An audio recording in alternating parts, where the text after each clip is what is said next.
요한복음 2장 13절부터 25절 말씀입니다. 제가 먼저 읽고 함께 교독하시겠습니다.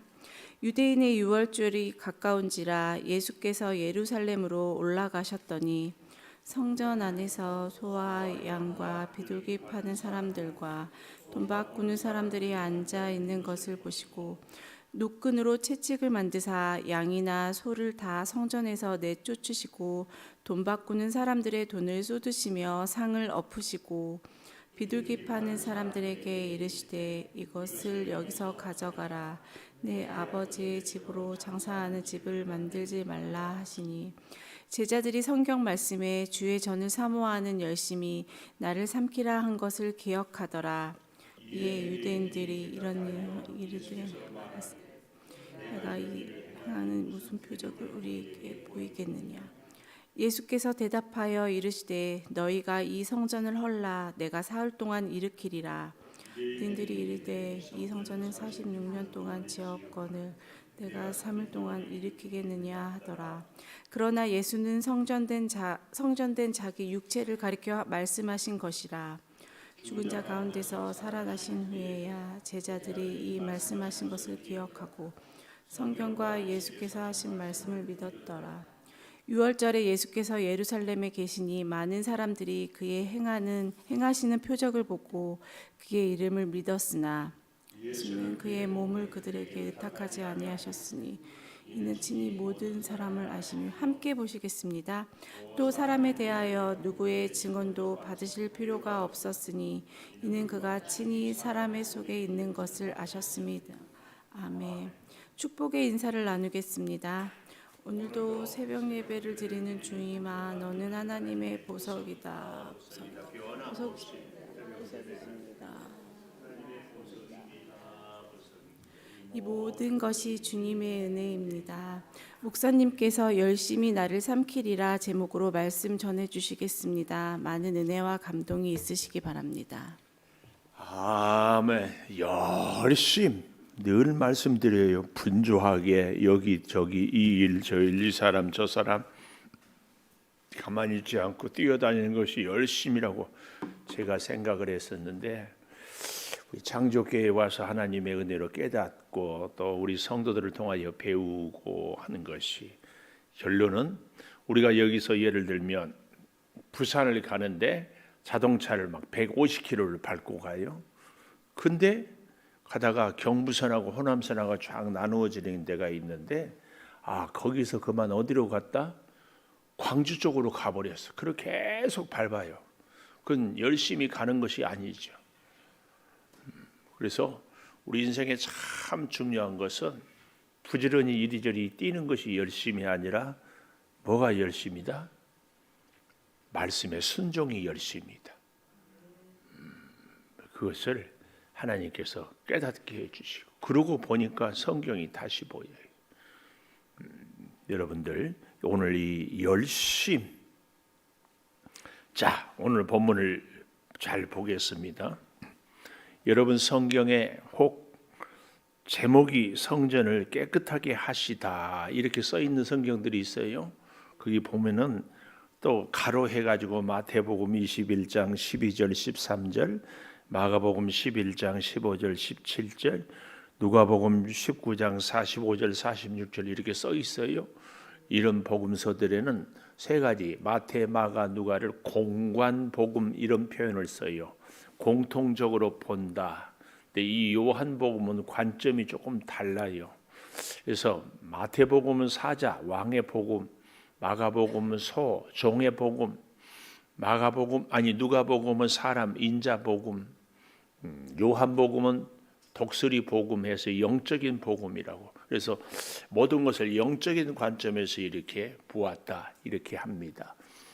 그래서 어떻게 성전 정화 사건이 다른 복음서에는 예수님이 십자가 지시기 전에 성전에 올라가서 이렇게 다 한 것으로 기록이 되어 있는데 요한복음에만 가나의 혼인잔치 다음에 바로 이렇게 있는가? 예수님이 성전 정화를 예수님의 공생에 전도하는 이런 시기 처음에 했는지 십자가에 돌아가실 때에 했는지 언제가 맞는지 이렇게 혼란을 일으킬까 봐 예수님의 이 성전 정화 사건은 마태, 마가, 누가복음처럼 예수님이 십자가 지시기 얼마 전에 한 것이 맞습니다. 근데 왜 그러면 요한복음은 이렇게 앞에 써 놓았는가? 이런 것은 이제 성경을 기록할 때 어떤 시대적인 기록이 아니라 의미적인, 이 요한복음은 영적인 복음이기 때문에 이 의미에서 이렇게 예수님의 인생을 다시 재조명을 해보는 것이죠. 그래서 우리가 어제 보았던 가나의 혼인잔치, 예수님은 이 땅의 모든 사람들에게 어떻게 참된 기쁨을 체험케 하고자 혼인잔치의 기쁨, 그리고 이 성전 정화 사건, 그렇게 기쁨을 얻기 위해서는 하나님과 우리와의 관계, 성전에서 하나님과 제대로 만나야 그 참된 행복을 얻게 될 것을 가르치고자 이 성전 정화 사건을 요한복음 앞부분에 이렇게 기록했다. 이걸 기억하면 참 좋겠습니다. 자, 열심히 나를 삼키리라는 이 17절에 이 말씀이 있지요. 주의 전을 사모하는 열심히 나를 삼키리라. 시대가 변하면서요, 자꾸 세속적으로 우리가 교회까지도 영향을 받는데 그 영향 중에 하나가 성전 중심의 신앙이 자꾸 흔들려요. 우리 부모님 세대 선교 초기에는 이 성전이 굉장히 귀했어요.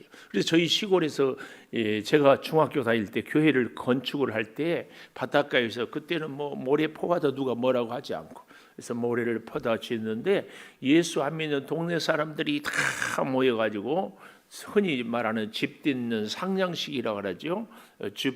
성전 지붕을 이렇게 덮는데 그 일에 다 그날은 모여서 이렇게 해줬어요. 그렇게 하고 교회는 안 다니는 사람들일지라도 주일날 교회에 가는 사람들에 대해서 부러움과 또 경외심까지는 아니어도 하여튼 좋게 그런 마음들이 있어요. 성전을 어려워할 줄도 알고. 근데 이게 언제부터인가 우리 교회, 우리 신학자들의 문제지요. 하나님은 어디에나 계신다.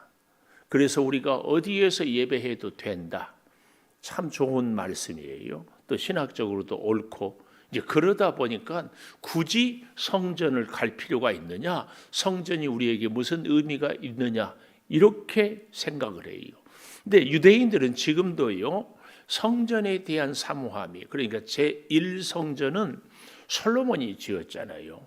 제2성전은 스룹바벨이 지었고 제3성전은 헤롯이 오늘 본문에도 20절에 유대인들이 이르되 이 성전은 46년 동안 이방인 사실은 헤롯은 유대인이 아니거든요. 이방인인데 성전을 지었어요. 헤롯이 하나님을 믿었다 안 믿었어요. 그런데 지었어요. 왜요?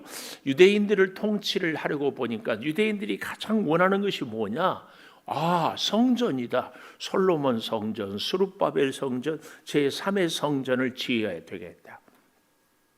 그래서 헤롯이 지었는데 유대인들은 이걸 성전으로 인정하지 않아요. 왜요? 이방인이 지었다고.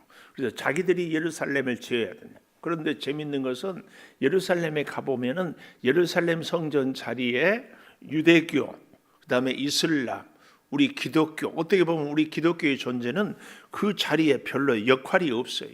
지금 그러고 있는 형편입니다. 유대인들은 지금도 성전에 대한 신앙이 굉장히, 근데 우리 이 개신교, 우리 교회는 자꾸 성전 중심의 신앙이 막 흔들립니다. 흔들려. 특히 이것이 심각하게 우리 한국 교회에 아주 물밀듯 들어와 버린 사건이 코로나 사건입니다. 그래서요, 유튜브로 영상으로 예배를 드려도 다 된다. 물론 그 일도 귀한 일이고 그것도 참 감사하지만 그러나 우리가 하나님의 전에 나오는 것, 하나님의 전에서 하나님을 만나는 것, 이건 굉장히 우리에게 신앙에 중요한 의미를 주는 겁니다. 왜요? 왜 의미가 있어요? 예수님이 그랬으니까. 예수님이. 자, 오늘 13절 보십시오. 유대인의 유월절이 가까운지라. 유월절 알지요? 출애굽에 양의 피를 바른 사람들은 다 살아나는 유월절. 그래서 이스라엘 백성들에게 유월절은 가장 중요한 절기고 1년의 스케줄이 유월절 중심으로. 근데 유월절에 예루살렘으로 올라갔다. 그런데 당시에 예루살렘 인구가 10만 명. 근데 이 유월절에는 50만 명이 모였어요. 우리로 말하면 서울 인구가 1000만이잖아요. 그런데 6월절에는 5천만이 모였다. 그러니까 온 나라 사람들이 다 모였다. 우리가 성경에도 근거가 있지요. 예수님이 12살 때에 성전에 올라가서 선지자들과 말씀도 나누고 내려오다가 보니까 예수님을 마리아와 요셉이 잊어버리고 다시 성전에 가서 찾지 않아요. 이런 걸 미루어 보면 남자들만 가는 것이 아니라 여자들도 어린아이도 다 같이 1년에 3번씩 성전에 올라가서 예배를 드리고 제사를 드렸습니다. 자, 그런 일이 있는데 14절 보십시오. 성전 안에서 소, 양, 비둘기 파는 사람들, 돈 바꾸는 사람들이 앉아 있는 것을 보시고 노끈으로 채찍을 만드사 양소 성전에서 다 쫓아내고 돈 바꾸는 사람들, 돈을 쏟고 상을 엎으시고 비둘기 파는 사람들에게 이르시되 이것을 여기서 가져가라. 내 아버지의 집으로 장사하는 집을 만들지 말라. 열심히 나를 삼키리라. 그 열심히 나를 삼키리라 하는데 그 열심은 17절에 보니까 주의 전을 사모하는 열심이었어요. 주님을 사모하는 그 열심을 주의 전을 사모하는 열심으로 이렇게 표현하는 거죠. 이 성전을 주님, 예수님은 이렇게 귀하게 여겼어요. 그러면서 그 첫째로 오늘 16절에 보니까 뭐라고 했어요? 장사하는 집을 만들지 말라. 자, 14절에 다시 잘 보십시오. 소, 양, 비둘기 파는 사람, 돈 바꾸는 사람, 이 사람들은 사실은 하나님께 제사하는데 꼭 필요한 사람들이었습니다. 왜냐하면 우리로 말하면 서울, 이스라엘의 예루살렘 성전에서 제사를 드려야 되거든요. 다 이렇게 율법이 그렇게 얘기를 했어요. 그런데 북쪽 이스라엘은 남쪽 예루살렘에 못 가게 하려고 베델에 성전을 세워놓고 단에다 세워놓고 자기 마음대로 했잖아요. 아니에요. 하나님은 예루살렘에. 근데 이제 제사를 드릴 때에 꼭 필요한 것이 뭐예요? 제물이죠. 제물. 제물이 없이는 제사가 될 수가 없어요. 그 제물은 하나님이 정해줬어요. 소, 양, 비둘기.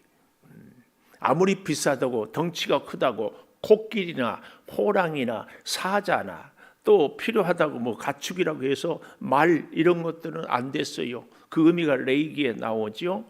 되새김질하고 굽이 갈라지고 또 더 중요한 것은 뭐였어요? 소나 양 다 사람이 길들일 수 있는 것. 하나님께 우리가 제물이 될 수 있는 사람들은 훈련된 사람들.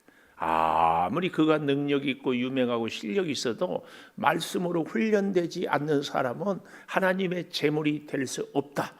자, 그런데요, 우리로 말하면 경상도, 전라도, 강원도 저 끝에서 서울까지 양을 몰고 소를 끌고 오다 보면 어때요? 털이 이상해진다든지 눈이 충혈이 된다든지 혹은 오다가 어디 한 군데 몸에 상처가 난다든지. 그런데 하나님께 드려질 예물은 흠이 있어서는 안 된다고 그랬어요. 근데 끌고 오다가 중간에 내려갈 수도 없어요. 6월절 기간을 언제 걸어갔다 와요. 그래서 끌고 와서 제사장한테 검열을 받아야 돼요. 흠이 있는가 없는가. 흠이 있으면 어떻게 해야 돼요? 드릴 수 없어. 그럼 어떻게 해야 돼요? 다시 내려가서 가져올 수 있습니까? 6월절은 끝나버리니까. 어쩔 수 없이 양을, 소를 어디서 사야 돼요? 그 예루살렘에서. 그래서 여기 성전 안에 소, 양, 비둘기 파는 사람들이 있었다는 얘기는 그 얘기입니다. 얼마나 좋아요. 근데 문제는 오늘 본문에서 가장 문제는 뭐예요?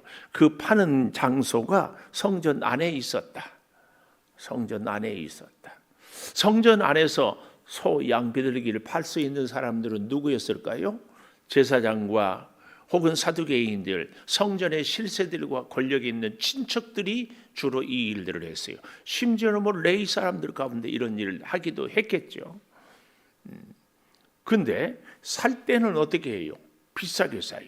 그러다 해서 끌고 왔던 양을 소를 다시 부산까지 강원도 골짜까지 끌고 가려면 얼마나 힘들어요. 그래서 흠이 있으니까 싼 값에 팔고 흠 없는 비싼 것을 사요. 그리고 제사 드리고 가요. 근데 흠이 있었던 것들이 며칠 지나면 흠이 없어지는 경우가 많이 있겠지요. 상처가 있었는데 나을 수가 있고, 눈이 충혈됐는데 다시 정상이 될 수 있고, 다리가 부러졌지만 뭐 지나면 어때요? 다시 정상이 될 수 있고. 그래서 올해 6월절에는 장 제사를 못 드렸지만 내년에는 드릴 수 있고, 여기서 막대한 이익을 얻을 수가 있었다. 그래서 여기 성전 안에서 소, 양, 비둘기 파는 사람들, 또 돈 바꾸는 사람들은 왜 필요했는가 하면은 당시에 로마의 지배를 받았기 때문에 모든 사람들이 일반적으로 쓰는 돈은 로마 화폐였습니다. 로마 화폐에는 가이사의 얼굴이 그려져 있어요. 그리고 그 가이사의 얼굴에는 가이사가 주님이시다 이렇게 써 있는 거예요. 이것을 어떻게 성전의 제물로 드릴 수가 없어요. 왜요?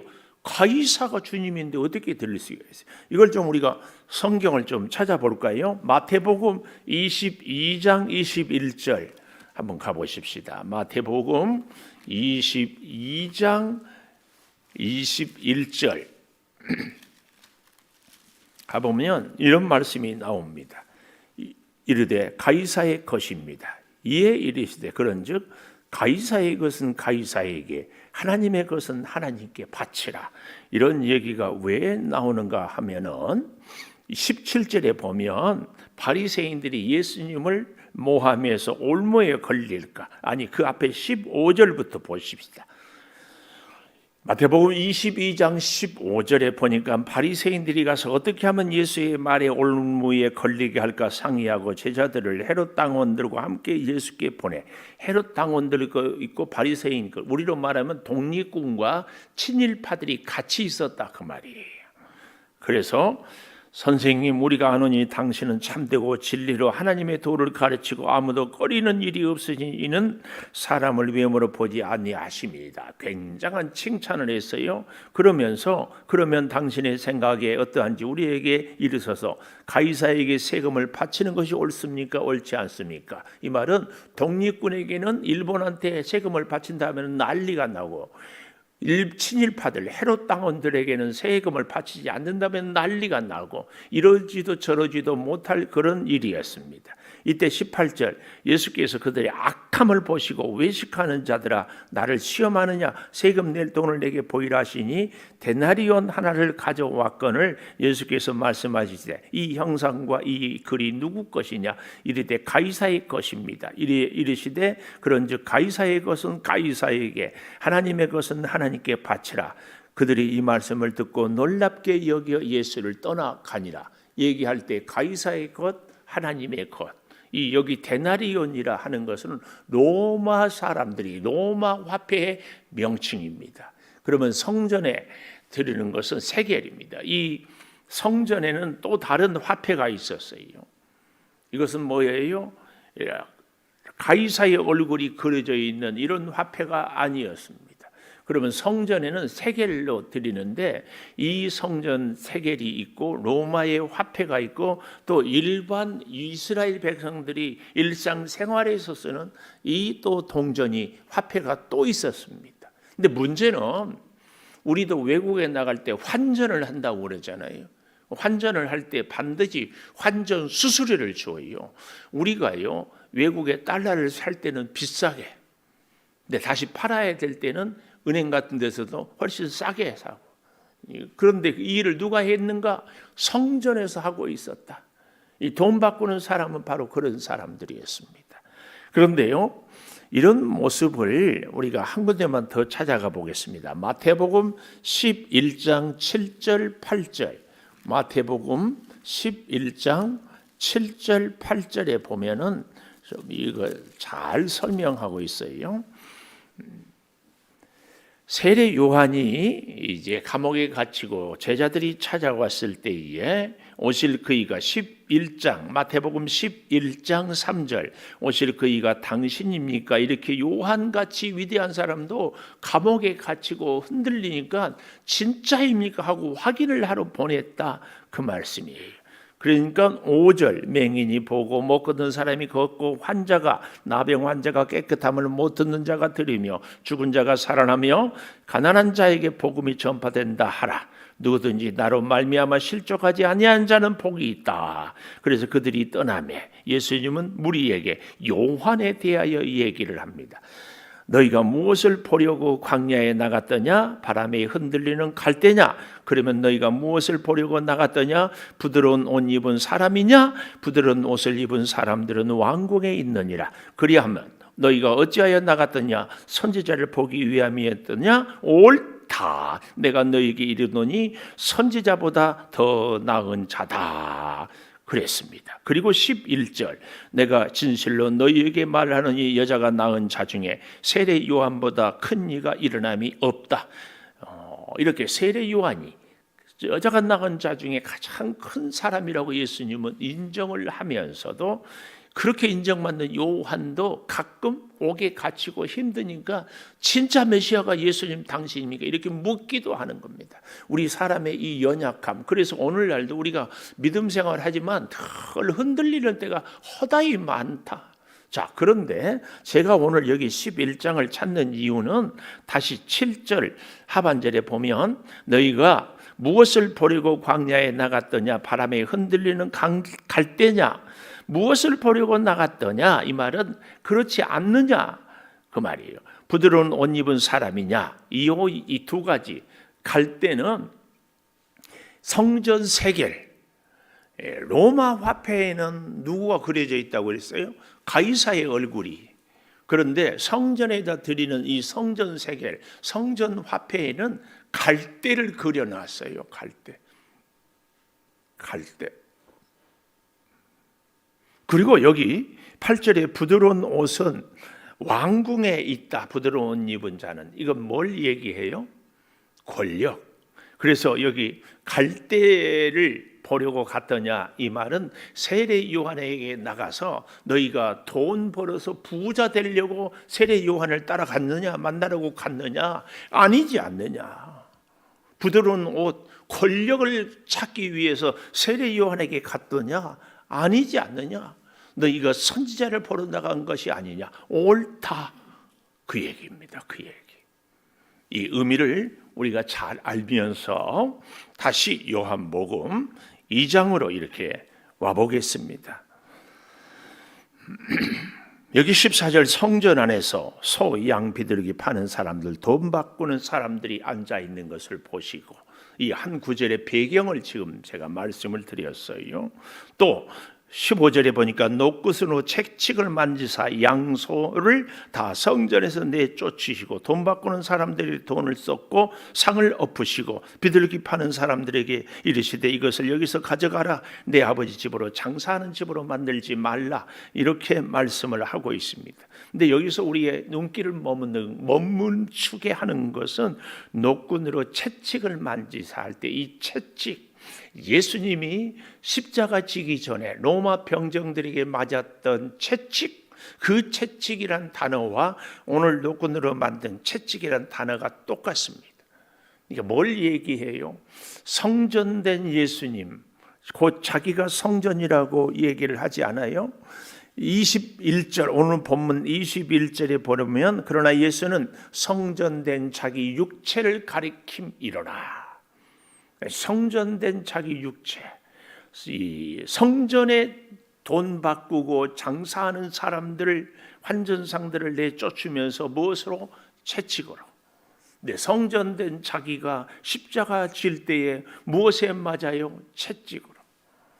오늘 우리에게 예수님은 바로 이 모습을 가르쳐 줍니다. 그래서 제가 가끔 우리 교회를 얘기할 때에 뭐라고 얘기해요? 말하는 사람이 일하기입니다 하는 얘기는 예수님의 모습이 그러했기 때문에 그렇습니다. 어떤 모습이든지 예수님은 몸소 성전을 청소했지만 성전된 자기 몸으로 채찍을 맞음으로 온 인류의 죄를 깨끗하게 사해 주셨습니다. 이걸 우리는 볼 수 있습니다. 요한은 이 요한복음에서 이것을 가르치고자 어제는 가나의 혼인잔치, 오늘은 성전 정화 사건, 이걸 얘기하고 있다, 그 말씀입니다. 그래서요, 여기 잘 보십시오. 제자들이 17절에요. 성경의 주의 말씀의 주의 전을 사모하는 열심히 나를 삼키리라 한 것을 기억하더라. 구약의 시편 69편 기억하는 거죠. 제자들이 이 말씀을. 자, 그래서요, 오늘 성전된 예수님이, 두 번째 성전된 예수님은 성전의 주인 되신 예수님. 우리 성전에는 그래서 돈 벌기 위해서 찾는 것, 권력을 갖기 위해서 찾는 것, 내 자존심을 세우기 위해서 찾는 것, 이것이 교회는 아닙니다. 우리는 분명히 깨달아야 돼요. 성전에 와서 어떤 사람은 장사해서 돈 벌려고, 어떤 사람은 출세하려고. 그래서 선거 때만 교회에 오는 사람들, 여러분들은 잘 보고 있다가 절대 찍지 마세요. 또 대답 안 하는 거 보니까 그때 가서 찍으려고. 그리고 그때 교회 앞에 와서 인사하면, 우리 교회는 선거 때 와서 인사하는 사람은 무조건 안 찍습니다. 그러니까 진짜 지지받고 싶으려면 평소에 예배 드리십시오. 꼭 그렇게 얘기해 주세요. 여러분 중에 무슨 당에 연결된 사람들이 이제 그렇게 얘기를 할 때 꼭 이 얘기를 잊지 말고 해 주세요. 우리 교회 성도들 표를 얻으려면 평소에 신앙생활을 하세요. 자, 다시 본문으로 가보겠습니다. 19절, 예수께서 대답하여 이르시되 이 성전을 헐라 내가 사흘 동안 일으키리라. 그런데 이 성전은 46년인데 예수님은 자기 육체를, 오늘 우리가 성전이 되어야 할 것을 이야기합니다. 그래서요, 열심히 나를 삼키려는 제목으로 첫째로 장사하는 집을 만들지 말라 하면서 이 환전상들, 소, 양에 대한 이야기들을 이야기하고, 돈 바꾸는 사람들, 성경 참고 구절도 얘기를 했으면서, 두 번째 성전의 주인 되신 예수님. 근데 안타까운 것은 22절에 가보십시오. 죽은 자 가운데서 살아나신 후에야 제자들이 이 말씀하신 것을 기억하고 성경과 예수께서 하신 말씀을 믿었다. 살아나신 후에야 기억하고 믿었다. 이 세 동사, 살아나신 후에야 기억하고 믿었다. 오늘 우리도 인생을, 신앙생활을 하다 보면 늘 이렇게 한 박자 늦은 인생을 살아요. 그 순간에는 몰라. 지나고 나서야 깨닫고, 그리고 다시. 오늘 우리는 25년 새해 벽 뒤에 이 말씀을 통하여서 다시 기억해야 됩니다. 말씀을 들을 때에 깨닫고 즉시 순종할 수 있것을. 그래서 잘 보십시오. 말씀을 기억하고 믿었는데 언제나 살아나신 후에야. 살아나신 후에야. 세 번째로는요, 모든 사람을 아시는 예수님. 모든 사람을 아시는 예수님. 24절 마지막에 이는 친히 모든 사람을 아신다. 모든 사람을 아셔요. 모든 사람을 아시는, 저는 대표적인 것을 요한복음 전체를 보면 마지막 21장에 가보면 예수님이 부활하신 후에 제자들을 만났음에도 불구하고 베드로를 비롯하여 12명 제자 중에서 가룟 유다는 자살해 죽고 11명 중에서 숫자를 세보면 7명이나 되는 제자들이 아마 대부분 갈릴리가 고향이었을 거예요. 고기 잡으러 베드로와 함께 가요. 그런데 밤새 노지를 하고 그물질을 해도 한 마리도 잡지 못해 새벽에 예수님께서 해변가에, 갈릴리 호숫가에 어떻게 숯불에 물고기를 구우면서 이제 그들을 다 초청해서 아침을 먹으면서 베드로에게 하는 말이 뭐예요? 네가 나를 사랑하느냐? 내 양을 먹이라. 한 번, 두 번, 3번 얘기하잖아요. 예수님이 모른다고 부인했던 그 3번의 그 부끄러움을 다 씻어주는 거예요. 오늘 여기 예수님께서 모든 사람을 아신다 이 말의 의미는 바로 제자들, 사람들의 아니 이 땅을 살아가는 우리들의 한계와 연약함을 잘 알고 계십니다. 근데 그 알고 계시는 우리들을 향하여서 베드로를 비롯한 제자들에게 예수님이 어떻게 했어요? 마지막에 조반을 준비하고 같이 먹어요. 저는 여기에 굉장한 신학적인 의미가 있다고 믿어요. 예수님이 첫 번째 이적을 혼인잔치에서 음식을 먹는 것으로, 예수님이 십자가의 마지막 죽고 난 이후에도 뭐라고요? 아니 십자가를 지시기 전에도 마지막 하는 일이 최후의 만찬, 그리고 부활하고도 제자들을 만나서 그들과 함께 할 때에도 다시 식탁을, 저는 나름대로 우리 교회 공동체의 가장 중요한 의미 중에 하나가 식탁 공동체. 그래서 저는 주일날 꼭 오시면 교회에서 식사하고 가세요. 부탁해요. 처음 오시는 분들 더더욱. 근데 어떤 분들은 아이고 목사님 제가 오늘 아침 일 늦게 먹고 와서 생각이 없어요. 그런 분들한테는 내가 그렇게 얘기해요. 다음 주에 교회 올 때는 굶고 오세요. 아침 굶고 와요. 아침으로 굶고 와. 주일 아침은 굶고 오세요. 그리고 꼭 주일 점심은 교회에서 하세요. 밥을 같이 먹는 것. 성전에서 우리가 식당에서도 집에서도 얼마든지 먹지만 밥을 같이 먹는 것 굉장히 중요한 의미가 있어요. 특별히 저는 이 밥에 대한 의미도 많이 있는데요. 여러분 식당에 가서 먹는 밥하고 집에서 먹는 밥하고 큰 차이가 있어요. 식당에서 먹는 밥은요 MSG가 많이 들어있어요. 우리가 먹을 때는 잘 모르지만 이 위가 예민한 분들은 반드시 그 다음에 속이 부글부글 끓게 돼 있어요. 제가 그런 얘기를 많이 들어요. 근데 가까운 분들이 친한 분들이 식당 하는 분들이 있는데 얘기를 들어보니까 MSG를 안 넣을 수가 없대. 근데 집에서는 그거 거의 안 넣지 않아요. 근데 그것보다 더 중요한 의미가 있어요. 식당은 불특정 다수를 위해서 음식을 장만하는 거예요. 집에서는 뭐예요? 꼭 우리 식구가 먹는 거예요. 나를 위한 식탁 달라요. 준비를 할 때도. 그래서 집에서 먹는 밥은 집밥 그러잖아요. 집밥. 근데 집밥보다 더 좋은 밥은 주의 성전에서 주의 성도들과 함께. 사실은 이 식탁은 누구 때문에 만나요? 예수님 때문에. 우리가 주님은 말없이 듣는 이시요 보이지 않는 손님이죠. 근데 저는 더 귀한 손길이 우리가 같이 밥을 먹는 것도 귀하지만 더 귀한 손길이 그 식탁을 준비하는 손길. 준비하는 손길. 예수님이 갈릴리 호숫가에서 숯불에 고기를 구우면서 밥을 준비하면서 무슨 생각을 했을까? 최후의 만찬의 식탁을 대하면서 제자들의 발을 씻으면서 예수님이 무슨 생각을 했을까? 여러분, 오늘 우리는 이 사실을 정말 잘 모든 사람을 아셔요. 우리의 연약함도 아시지만 우리를 향한 그 사랑의 마음으로 우리도 주님을 사랑하기를 기대하는 그 마음도 주님은 있어요. 그 마음도. 우리의 한계를 알지만 그래서 예수님은 우리를 포기해 버리는 것이 아니고 약한 가운데도 어려운 가운데도 주님을 향한 순종의 그 마음을 갖기를 원하는 거예요. 원하는 거.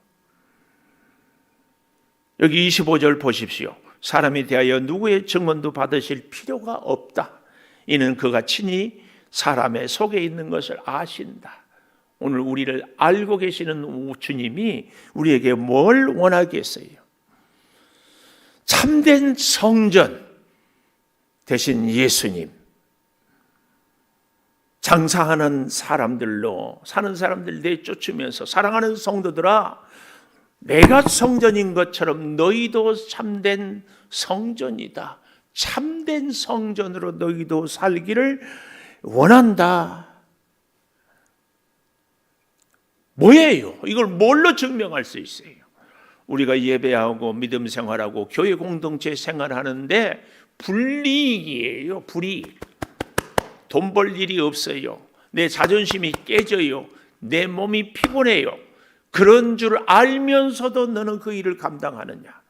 이것이 오늘 제목, 주의 성전을 사모하는 열심이 나를 삼킨다, 그 얘기예요. 우리의 신앙생활을 다시 한번 잘 돌아볼 수 있기를 바라요. 내 자존심에 흠이 간다는 일은 안 해! 그렇죠? 내 자존심에 상한 예를 들으면 기분 나빠! 우리 주님은 그러지 않아요. 그 일에 내가 이 채찍을 휘두르면 내가 결국은 채찍에 맞을 것을 알면서도 그 길을 가는 겁니다. 우리의 믿음 생활이 과연 출세하기 위해서, 돈 벌기 위해서, 유명해지기 위해서가 아니라 주의 전을 사모하는 열심. 그런데 우리 주님은 결국은 사망 권세를 이기고 부활하셨습니다. 이것이 우리 믿음 생활의 신비입니다. 주님 때문에 죽어요. 주님 때문에 손해봐요. 주님 때문에 자존심이 무너져요. 주님이 세워주십니다. 이 신비를 누릴 수 있기를 축복합니다. 기도하겠습니다. 열심히 나를 삼키리라. 주의 전을 사모하는 그 열심. 주님, 우리가 주의 성전에서 찾으며 믿음 생활, 교회 생활을 하는데 아버지, 여기서 돈을 바꾸는 사람들, 짐승을 파는 사람들, 자기 이익을 세우는 사람들이 아니라 주의 전을 사모하는 열심이 나를 삼키리라. 주님의 그 교훈을 가슴에 새기고 내가 낮아지고 내가 섬기고 내가 여러 가지로 어려워도 끝까지 불이익인 줄 알면서도 순종해 가는 삶이 되게 하여 주시옵소서. 지금은 우리 주 예수 그리스도의 은혜와 아버지 하나님의 무한하신 사랑과 성령의 감화 감동하심이 영원토록 함께 하시옵기를 간절히 축원하옵나이다. 아멘. 기도하십시다.